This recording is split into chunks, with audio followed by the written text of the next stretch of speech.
Իրանի նոր նախագահ Հասան Ռոհանին եկող շաբաթ մասնակցելու է ՄԱԿ-ի գլխավոր ասամբլեայի աշխատանքներին ու շատերը հույս ունեն, որ նա իր ելույթով կապացուցի, որ Իրանը չի արտադրում միջուկային զենք։ Վերջին մի քանի օրերին Ռոհանին մի քանի անգամ նամակագրություն է ունեցել ԱՄՆ-ի իր պաշտոնակցի հետ, ազատ արձակել քաղաքական 11 բանտարկյալի եւ հայտարարել, որ Իրանը երբեք չի դառնալու միջուկային տերություն։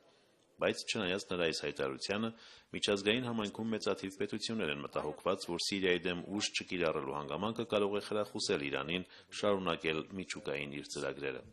Սակայն ոչ բոլոր փորձագետներն են համաձայն այն մտքին, որ Սիրիայի քիմիական զենքերի հարցը որևէ առնչություն ունի Իրանի միջուկային ծրագրի հետ։ Միջազգային ու ռազմավարական հետազոտությունների Լոնդոնի բաժնի աշխատակից Ջոն Չիփմանի խոսքերով, Սիրիայի դեպքը ուրույն մարտահրավեր էր, ու այն պարտադիր չէ, որ դառնա նախադեպ մյուսների համար։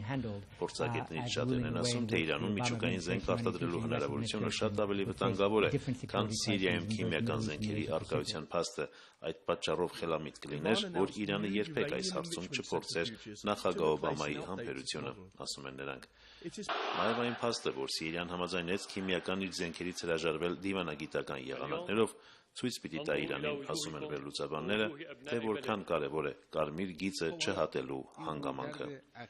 Արամ Վանեցյան, Ամերիկայի ձայն, Վաշինգտոնից։